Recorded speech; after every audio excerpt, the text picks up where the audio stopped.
Hello everyone, welcome to my channel Kalpataru Shiksha. तो आज हम हिंदी बीएड के स्थूल शिक्षण पद्धति लेसन प्लान सूरदास के पद पार्ट 2 आज हम लिखेंगे। तो पहले इंट्रोडक्शन देते हुए पूर्व ज्ञान कल्पना, जिसमें भाषा परक भाव परक रहते हैं। उसके बाद आ जाते हैं उद्देश्य कथन में 1 से लेकर आप 8 या 10 तक लिख सकते हो। उसके बाद रहता है इकाई या अनुभाग का सारांश, जो कि विषय वस्तु का समरी करके यहाँ पर आपको लिखना होता है। उसके बाद रहता है हमारा पाठ्योपकरण तथा आधार सामग्रियाँ, क्या क्या सामग्री यूज करके हम पढ़ाते हैं। अब हम पाठ की ओर आ जाते हैं। पहले रहता है प्रस्तावना, शिक्षक की क्रियाएं, विद्यार्थियों की क्रियाएं। उसके बाद श्यामपट्ट कौशल। तो प्रस्तावना में छात्राध्यापक बच्चों से कुछ प्रश्न पूछते हैं टॉपिक का नाम लाने के लिए। तो ये रहा प्रश्न, जो कि हमारे देश में ज्यादातर कौन कौन सी भाषाएं बोली जाती है। तो हमारे देश में ज्यादातर हिंदी भाषा बोली जाती है। प्रसिद्ध हिंदी कवियों के कुछ नाम बताइए। तो प्रसिद्ध हिंदी कवियों के नाम सूरदास, तुलसीदास आदि।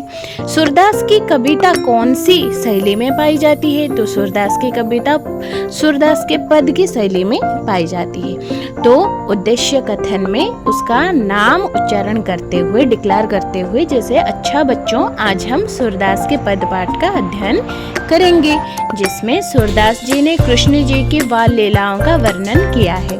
उसके बाद होगा आदर्श वाचन, जो कि बुक का कोई भी पैसेज आपको पढ़ना है, बच्चे सिर्फ सुनेंगे। छात्र क्रिया में देखो लिखा है छात्र ध्यान से सुनेंगे। उसके बाद अनुकरण वाचन करेंगे। अनुकरण वाचन मतलब जितना भी जो भी पैसेज पढ़ाए उसे एक एक बच्चे करके ये सब पढ़ के टीचर को सुनाएंगे। उसके बाद भाषा तत्व के ज्ञान जांचते हुए कुछ प्रश्न पूछेंगे, जैसे कि पठित पद का नाम क्या है। तो बच्चे बोलेंगे पठित पद का नाम सूरदास है। इस पद के कवि का नाम क्या है। तो कवि का नाम सूरदास है। ऐसे करके कथन हमारा आरंभ हो जाता है। और श्यामपट्ट में देखिए सूरदास के पद लिखा है और इसका लेखक कौन है, सूरदास जी है। जो भी कथन पढ़ाया होगा उनका जो कठिन शब्द रहता है, जो कि यहाँ पर देख सकते हैं श्यामपट्ट कौशल में लिखा जाता है अजहू मतलब आज भी, बेनी मतलब चोटी, लाल मतलब पुत्र, दिवस मतलब दिन, और विषय वस्तु के अकॉर्डिंग यहाँ पर कुछ पिक्चर भी लगे जाते हैं, जो कि बाल लीला, देखो यहाँ पर श्री कृष्ण के बाल लीला का पिक्चर यहाँ पर है। अब हम दूसरे भाग में चले आते हैं, जो कि दूसरा पैसेज, जो कि दूसरा कथन रहता है। दूसरे कथन की ओर चले आते हैं हम। यहाँ पर देखिए कृष्ण जी की माखन चोरी का वर्णन इस पद पर किया गया है।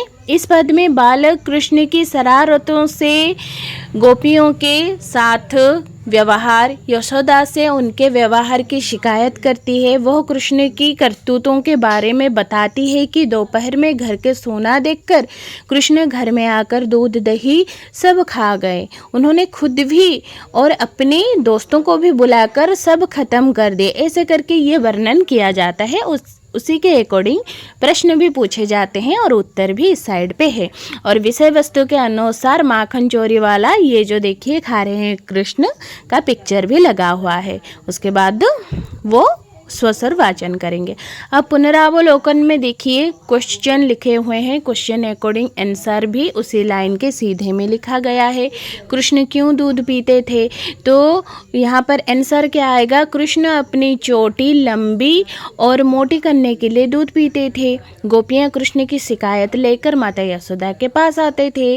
गोपियाँ कृष्ण को अनोखा कहा है। प्रतिदिन दूध दही माखन की हानि होती थी। जो क्वेश्चन का आंसर है यहाँ पर आ गया। उसके बाद हम चलते हैं हमारे मूल्यांकन की ओर। मूल्यांकन में प्रश्न ज़्यादातर छोटी छोटी रहती है, ज़्यादा नहीं। फिल इन द ब्लैंक्स यहाँ पर देखिए, वाक्य में प्रयोग करो।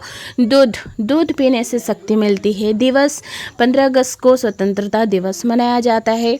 ऐसे छोटे छोटे करके आप क्वेश्चन भी पूछ सकते हो। और लास्ट में आ जाता है हमारा गृह कार्य।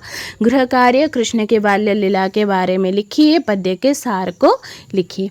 तो ये रहा हमारा लेसन प्लान। सूरदास के पद पार्ट 2 भी कंप्लीट हो गया। तो आपको ये वीडियो कैसा लगा कमेंट में ज़रूर बताना। Thank you.